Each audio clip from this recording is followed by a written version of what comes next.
जय माता दी। तो आज दोस्तों मैं आप सबके लिए इस वीडियो में दशा माता की व्रत कथा लेकर आई हूँ। तो प्रेम से बोलिए दशा माता की जय हो। दोस्तों एक समय की बात है, एक गांव में एक सास और बहू रहती थी। बहू का पति विदेश में था। एक दिन सास ने बहू से अग्नि लाकर भोजन बनाने को कहा। बहू गांव में अग्नि लेने गई, पर किसी ने उसे अग्नि नहीं दी और कहा जब तक दशा माता की पूजा ना हो जाएगी अग्नि नहीं मिलेगी। बहू खाली हाथ घर लौट आई और सास ने कहा गांव में दशा माता की पूजा है, इसलिए कोई अग्नि नहीं देता। शाम हुई, सास अग्नि लेने गांव में गई। तब स्त्रियों ने उसे कहा कि सवेरे बहू आई थी, परंतु हमारे यहाँ पूजा नहीं हुई थी, इसलिए इस कारण अग्नि ना दे सकी। सास अग्नि लेकर घर के दरवाजे पर पहुंची ही थी कि एक व्यक्ति बछड़ा लिया आया और उसके पीछे 22 कलोरी गाय थी। उसने पूछा, ये गाय क्या पहलू टिक्की बाई है? आदमी ने कहा, हाँ बछड़ा है। सास ने बहू से कहा, हम तुम भी गंडे लें और व्रत करें। दोनों ने गंडे की पूजा करी। सास और बहू ने 10-10 अथवा 20 फरे बनाए। 21वें एक बड़ा फरा गाय को दे दिया। पूजन करने के बाद सास बहू दोनों पारना करने बैठी। उसी समय बुढ़िया माई के लड़के ने आवाज लगाई। सुनकर माँ ने मन में कहा, मैं पारना कर चुकी, तब जाकर दरवाजा खोलूंगी। बहू ने अपनी थाली का अन्न इधर उधर करके झट से पानी पीकर उठ खड़ी हुई और जाकर दरवाजा खोला। पति ने पूछा, माता कहाँ है? स्त्री ने कहा, वो तो अभी पारना कर रही है। पति बोला, इतने दिनों तक ना जाने तू कैसी रही होगी, माता लाएगी तभी पानी पीऊंगा। माता पारना करके अपनी थाली धोकर पी चुकी थी। तब लड़के के पास गई। माता ने थाली परोसी। बेटा भोजन करने लगा। हाथ में प्रथम घास लिया कि फरों के टुकड़े जो बहू ने थाली से फेंक कर दिए थे उचक कर उसके सामने आने लगे। उसने माँ से पूछा, ये क्या है? माँ बोली, बहू जाने। सुनते ही लड़का आग बबूला हो गया। बोला, जिसके चरित्र की तुम साक्षी नहीं उसको अभी घर से बाहर निकालो। माता ने पुत्र को हर तरह से समझाया, परंतु उसने एक ना मानी। वह यही कहता रहा, उसे निकालो, मैं तभी घर के अंदर रहूंगा। माँ ने सोचा, बहू को थोड़ी देर के लिए बाहर कर देती हूँ, इतने में लड़के का गुस्सा शांत हो जाएगा। उसने बहू से कहा, देहरी के बाहर जाकर उसारे के नीचे खड़ी हो जा। जब बहू खड़ी हुई तो उस बोला, दशा माता के विरोधी को मैं शाया नहीं दे सकता। ये वहां से कचरे पर जाकर खड़ी हुई। तब कचरा बोला, इतना भार कूड़े का नहीं है जितना तेरा है, चल हट खड़ी हो। इस तरह वह जहां भी जाती वहां से हटाई जाती। वह अत्यंत दुखी होकर जंगल में भाग गई। जंगल में भूखी प्यासी फिरती फिरती वह एक अंध को कुएं में जाकर गिर पड़ी, पर उसे चोट न आई। वह नीचे जाकर बैठ गई। उसी समय राजा नल शिकार खेलते खेलते वहां आ पहुंचा। उसके साथ के सब लोग उससे बिछड़ गए थे। वे प्यास के मारे भटकते हुए उसी कुएं के पास आए जिसमें बहू गिरी थी। राजा नल के भाई ने कुएं में लोटा डाला तो बहू ने उसे लोटे को पकड़ लिया। तब भाई ने राजा से कहा कि इस कुएं में तो किसी ने लोटा पकड़ लिया। तब राजा ने कुएं के पास जाकर कहा, भाई तू यदि पुरुष है तो मेरा धर्म का भाई है, यदि स्त्री है तो मेरे धर्म की बहन है, जो भी हो बोलो। स्त्री ने आवाज दी। राजा ने उसे कुएं से बाहर निकलवाकर हाथी पर बिठाकर अपनी राजधानी में ले आए। महाराज को महलों की ओर आते देखकर महारानी को खबर दी गई कि महाराज आ रहे हैं और एक रानी साथ में ला रहे हैं। रानी बड़ी दुखी हुई। महाराज सामने आ पहुंचे। तब रानी ने विनय भाव से कहा, महाराज मुझसे ऐसी क्या भूल हो गई जो आप मेरे रहते दूसरा विवाह कर लाए? पर इस पर नल महाराज ने हंसकर कहा कि तुम्हारी सोत नहीं, मेरी बहन है। ये सुनते ही रानी का मुंह खिल उठा। राजा ने उसका नाम मुंह बोली बहन रखा और उसके लिए अलग से महल बनवा दिया। एक दिन राजा की एक घोड़ी भाई। तब मुंह बोली बहन ने अपनी दासियों से पूछा, घोड़ी पहलोटी की बाई है या दूसरी या तीसरी बार? उन्होंने जवाब दिया, बाई तो पहली बार है। तब उसने रानी से कहा, आओ भावज, हम तुम दोनों दशा माता के डोरे लें। रानी ने पूछा, किसके डोरे और कैसे डोरे, सो मुझे समझाओ। तब वो बोली, दशा माता के व्रत का नियम है कि पहल पहल जब गाय या घोड़ा या स्त्री का प्रसव सुने तब डोरा लेकर व्रत आरंभ करें। 9 व्रत करने के बाद 10वें दिन उस डोरे का पूजन करके विसर्जन करें। इसी के साथ उसने उसको पाड़ने के नियम भी बतलाए। तब रानी बोली, ननंद जी ये कैसा व्रत है? ननंद बोली, भाभी मुझे जो चाहे कह लो, परंतु व्रत के संबंध में कुछ मत कहो। मैं इसी व्रत के कारण मारी मारी फिरी और तुम्हारे देश में आई हूँ। ऐसा कहते हुए श्रद्धा पूर्वक डोरा लिया। 9 दिन तक 9 व्रत किए, 9 कथा सुनी, 9 कहानी सुनी। 10वें दिन विधि भक्त की तरह पूजन किया, गोला फरा बनाया और शाम को पारना करने बैठी। उसी समय उसके पति को कुछ अनायास प्रेरणा सी हुई और वह अपनी माता से आज्ञा लेकर स्त्री का पता लगाने के लिए निकला। घूमता फिरता राजा नल की राजधानी में अपनी स्त्री का पता लगाने गया। एक कुएं पर उसने औरतों को बातें करते सुना। एक बोली, राजा हाल ही में मुंह बोली बहन लाए हैं, वो बड़ी सुंदर है, आजकल उसी का किया होता है। दूसरी बोली, वह जैसी सुंदर है वैसी धर्मात्मा भी है, जो उसके दरवाजे पर जाता है सदा भर इच्छा भिक्षा पाता है। तीसरी बोली, वो सब तो ठीक है, परंतु अब तक पता नहीं चला कि वो कौन है। बातें सुनकर वह साधु का भेष बनाकर राजा नल के मुंह बोली बहन के महल के द्वार पर पहुंचा और आवाज लगाई तो प्रबंधकर्ता उसे भिक्षा देने लगे। उसने भिक्षा लेने से इनकार कर दिया और कहा, जब भिक्षा देने वाली खुद आकर भिक्षा देगी तब लूंगा। तब लोगों ने उसे कहा, इस समय वह दशा माता का व्रत करके पारना कर रही है, तब तक ठहर रहो, चुपचाप बैठा रहे। पारना कर लेने के बाद वो मुट्ठी में मोती भरकर लाई, परंतु पति को पहचान कर मुस्कुराती हुई लौट गई। दोनों ने एक दूसरे को पहचान लिया। रानी ने ननंद को मुस्कुराते देखकर पूछा, आज इस परदेसी को देखकर हंसी हो, इसका क्या कारण है? उसने उत्तर दिया, वे तो हमारे ही घर वाले हैं। रानी ने राजा से कहा, तुम्हारी मुंह बोली बहन के घर वाले आए हैं। राजा ने कहा, उनसे कह दिया जाए कि घर जाकर वह वहां से अपनी हैसियत के अनुसार आए, तब वे उनकी विदाई करेंगे। वह वापस चला गया। उसने अपनी माता से जाकर कहा, तुम्हारी बहू राजा नल के यहाँ मुंह बोली बहन बनकर रह रही है, नियम धर्म से दिन बिताती है। तब माता से आज्ञा दी कि तुम उसे लेकर आओ। वो डोली कहाँ के साथ फिर से राजा नल के नगर में गया। राजा ने संबंधी की हैसियत से उसका स्वागत किया और कुछ दिन विधि पूर्वक बहन की विदाई की। जब वह महल से बाहर निकलकर चलने लगी तब महल भी उसके पीछे पीछे चलने लगा।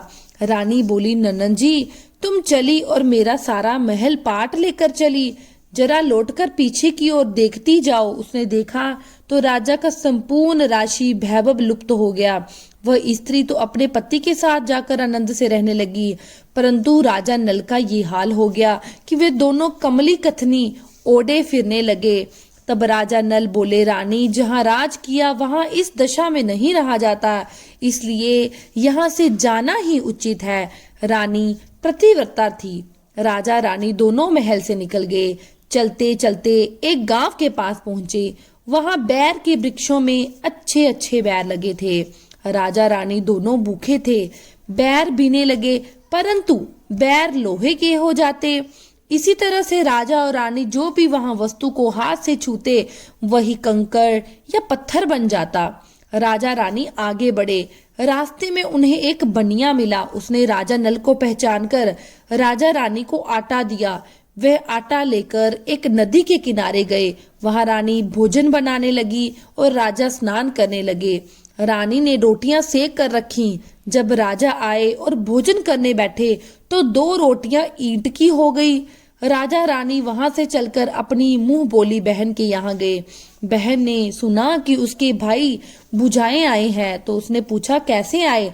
तो लोगों ने कहा, लटके चिथड़े आए हैं और कैसे आए हैं। यह सुनकर उसे बड़ी लज्जा आई उसने उन्हें एक कुम्हार के यहाँ ठहरा दिया। शाम को थाल सजाकर बहन खुद भाव से मिलने गई। उसने सामने थाल रखा तो बाजी ने कहा, इस थाल में जो कुछ भी हो कुम्हार के नीचे रखकर चली जाओ। वह थाल का सामान चक्के के नीचे रखकर चली गई। थोड़ी देर में राजा ने रानी से पूछा, बहन आई थी? रानी ने कहा, आई तो थी, पर जो कुछ लाई है मैंने इसी चक्के के नीचे रखवा दिया। राजा ने देखा कंकड़ पत्थर के सिवा और कुछ भी नहीं था। राजा समझ गया वह सब ये सारी कुदशा है। वे आगे चलकर अपने मित्र के घर गए। मित्र ने सुना उनके मित्र नल आए हैं तो उनसे पूछा, कैसे आए? इन लोगों ने कहा, कमरी ओटे कथनी बिछावे, मांग मांग कर खावे, ऐसे आए हैं। मित्र ने दुखी होकर कहा, कोई हानि नहीं, जैसे आए हैं आखिर मित्र आए हैं, उनको महलों में ले आओ। मित्र ने बड़े प्रेम से उनको स्वागत किया, भोजन कराया। मित्र ने बड़े प्रेम भाव से उनका स्वागत किया, भोजन करवाया और एक कमरे में उनके सोने के लिए पलंग बिछवा दिया। उस कमरे में एक खूंटी पर 9 लख का हाथ टंगा हुआ था। आधी रात के समय राजा सो गए। रानी ने देखा हार वाली खूंटी के पास वाली दीवार में एक मोर का चित्र बना है। वह हार को धीरे धीरे निगल रहा है। रानी ने राजा को जगाकर यह दृश्य दिखाया। तब राजा ने कहा, यहाँ से चुपचाप भाग लेना ही चाहिए, नहीं तो सवेरे होते ही चोरी का कलंक लग जाएगा। राजा रानी रात को उठकर वहां से भाग चले और एक अन्य राजा के राजधानी में पहुंचे। वहां सदाव्रत दिया जाता था। राजा रानी भी उतरे। उस समय सदाव्रत बंद हो चुका था। वहां के अधिकारियों ने कहा, वह लोग न जाने कहां से अब वहां के आए हैं, मुट्ठी मुट्ठी चने दे दो।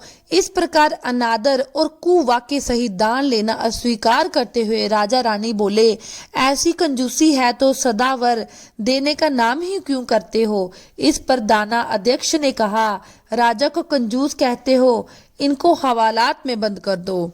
इस तरह राजा रानी को कोठरी में बंद कर दिया गया। जिस कोठरी में राजा रानी थे उसी के सामने आम रास्ता था। एक मेतरानी राजा की गुड़शाला को पार कर हो उस रास्ते से निकला करती थी। एक दिन बहुत देर से निकली। तब रानी ने उससे पूछा, आज तुमने इतनी देर क्यों कर दी? वह बोली, आज राजा की घोड़ी पहली बार ब्याही है। रानी ने पूछा, क्या बछड़ा हुआ है? बछड़ी, उसने जवाब दिया, बछड़ा हुआ है और अच्छी सेहत में हुआ है।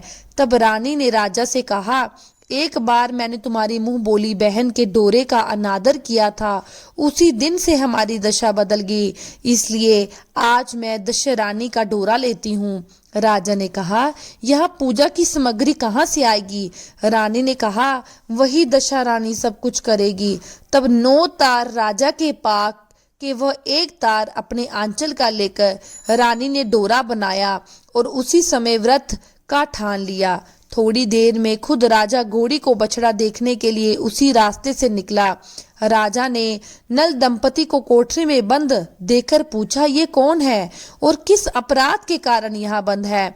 पहरेदारों ने कहा, ये लोग भिक्षा लेने आए थे, आपको गालियां दे रहे थे, इसी कारण इन लोगों को कैद कर लिया गया। राजा ने कहा, यह तो इनका कोई अपराध नहीं, इनको संतुष्ट करना चाहिए, इनको अभी कैसे बाहर निकाल दो। राजा के आज्ञा अनुसार उसी समय नल दमयंती दोनों कोठरी से बाहर निकले। राजा उनके पांव में पद्म और माथे पर चंद्रमा का चिन्ह देखकर पहचान गए कि यह तो राजा नल और दमयंती है।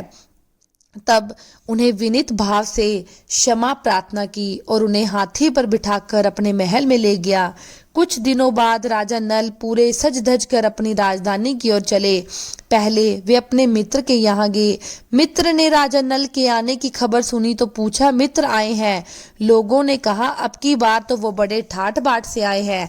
मित्र ने कहा, अच्छी बात है, आने दो, आखिर मित्र है। राजा रानी दोनों मित्र के महलों में ले गए, उनका स्वागत किया, उसी स्थान में फिर ठहराया। उनका डोर जहाँ डोरा था, जहाँ वह पहले ठहरे थे। आधी रात के समय राजा सो रहे थे। रानी पैर दबा रही थी, तब उन्होंने देखा कि मोर का चित्र जो हार निगल रहा था अब वह उसे उगल रहा है। रानी ने राजा को जगा कर दिखाया। राजा ने भी अपने मित्र को लाकर वह चरित्र दिखाया। तब मित्र बोला, मैंने ना तब तुम पर चोरी लग का इल्जाम लगाया था, न अब लगाता हूँ। ये सब कुदशा का कारण है। आप निश्चय रखिए, मेरे मन में आपके लिए कोई मैल नहीं। मित्र के यहाँ से चलकर राजा मुंह बोली बहन के यहाँ गए। उसने जब सुना कि राजा भैया आए हैं तब पूछा, कैसे आए हैं? लोगों ने कहा, जैसे राजाओं को आना चाहिए वैसे आए हैं। उसने कहा, उनको मेरे महल में आने दो। तब राजा नल का हाथी बहन के महल की ओर बढ़ा। तब रानी बोली, आप महल बहन के घर जाइए, मैं तो उसी कुमार के घर जाकर ठहरूंगी जिसकी यहाँ पहले ठहरी थी। राजा ने कहा, जिसके कारण इतने दुख उठाए तुम उसी से फिर झगड़ा मोल ले रही हो। रानी नहीं मानी, वो कुमार के यहाँ ठहरी। राजा बहन के घर गए। शाम को ननद भावज के लिए थाल सजाकर लेकर आई और भावज के सामने रख दिया। तब भावज सोने चांदी के गहने उतार उतर रखने लगी और कहने लगी, खाओ रे मेरे सोने चांदी के रुपए, खाओ, हम तो नंगे भूखे हैं, क्या खाएंगे? ये देखकर ननंद बोली, मुझसे तो जो हो सका था तब भी लेकर आई थी और अब भी लेकर आई हूँ। सचमुच चक्का उठाकर देखा तो उसके नीचे मणिका का ढेर लगा हुआ था। रानी ये देखकर आश्चर्य हो गई। वो बोली, ननद जी, तुम्हारा कोई दोष नहीं, ये सब मेरी कुदशा का ही कारण है। रानी ने ननंद का लाया हुआ सब सामान वह कुछ अपनी तरफ से भी दिया, परंतु पूजा का न्योता नहीं दिया। वहां से आगे चल नदी के तट पर पहुंचे तो वही पंडाव आ गया। राजा का रसोड़ा चिताया गया। जब भोजन तैयार हुआ, राजा भोजन करने बैठे। उस समय वे रोटियां जो ईंट की हो गई थी वे फिर से रोटियां हो गई। तब राजा ने पूछा, ये सब क्या कौतुक है? रानी बोली, ये वही रोटियां हैं जो उस दिन अपने काम में नहीं आई थी। मैं यदि आपको कहती कि रोटियां ईंट की हो गई तो आप नहीं मानते। अब वहां से सेना सहित राजा रानी आगे बढ़े। तब राजा नल की फौज अपनी राजधानी के पास पहुंची। तब सबको अपने राजा को पहचानकर बड़ा आनंद हुआ। वे उनको महलों की ओर ले गए। राजा रानी ने महलों में प्रवेश करके तुरंत दशा माता की पूजा का प्रबंध किया और सौभाग्यवती स्त्रियों को आमंत्रित किए। भोग के लिए सब तरह के पकवान बनाए गए। आटे की बटी हुई 10 बत्तियां, 10 गुड़ शक्कर की गुजिया और 10-10 अठावा सुहागिनों के आंचल में डाले गए। सुहागिनों को श्रृंगार देकर दशा रानी की पूजा शुरू हुई। कलश स्थापित कर दिया गया। जलाया गया तो बत्ती नहीं जली। तब पंडितों ने विचार करके कहा, यदि कोई न्योता पाने वाला न्योता से रह गया हो तो स्मरण किया जाए, उसके आ जाने पर दीपक जलेगा। रानी ने कहा, मैंने तो सभी को न्योता दिलवा दिया, सिर्फ मुंह बोली बहन को न्योता नहीं दिया।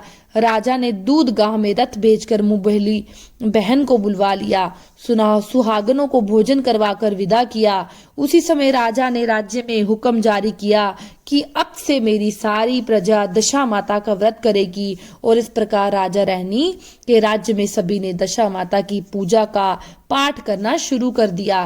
हे दशा माता, जैसे आपने नल और रानी के कष्ट दूर किए वैसे सबके कष्ट दूर करना, सभी की मनोकामनाएं पूरी करना।